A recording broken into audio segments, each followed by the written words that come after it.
Okay, so here's what I've been hearing recently from women, mainly women, who are frustrated and fed up at work. The meetings go on for longer than they should and it messes up my schedule. I keep having meetings put in my diary on days I don't officially work. And I had to take a work call while I was on holiday. Obviously not recently, but in the past, requests like that have been made. And there's a saying, and I can't remember who said it, if you're fed up of being treated like a doormat, then stop putting your mat down for people to wipe their feet on. And I really like that saying when we're complaining or moaning about the way somebody's treating us. You teach people how to treat you. And if you're not respecting your own boundaries around your time, then how can you expect anyone else to do so?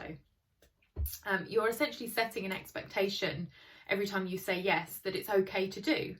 And you strengthen that each and every time you say yes when you should say no.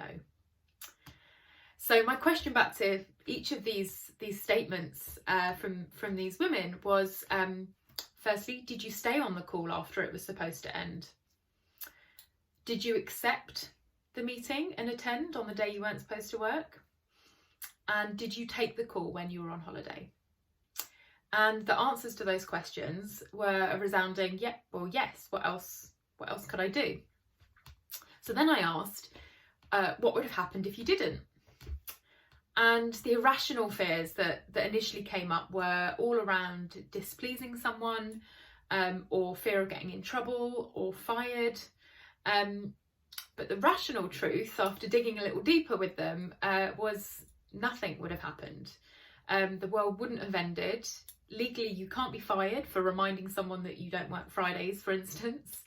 And all of these women are incredible at their jobs. They add huge value and very well respected in their organisations. They have no need to prove anything by saying yes to these unreasonable requests. So why do they do it? Now, for generations, women have been praised for being selfless, which literally means less of self. Just think about that for a second. And we need to break this self-destructive cycle of always putting others' needs before our own by creating healthier boundaries for ourselves and sticking to them. And it takes practice. So when I then asked, what's the impact of continuing to say yes? The answer was, well, I'll just continue to feel frustrated and disrespected. So then I asked, how would it change your life for the better if you started to say no? And I want you to insert your own answer there and think about times when you're saying yes when you really want to say no. And just ask yourself, how would it change my life for the better if I started to say no? Now, this might have got you thinking, and you might be wondering how you can handle these situations when they come up in a different way.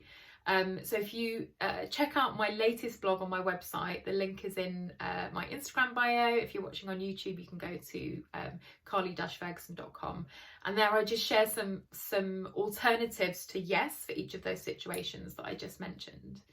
I hope this was interesting. I'd love to hear how you get on with setting some new boundaries. Thank you for listening.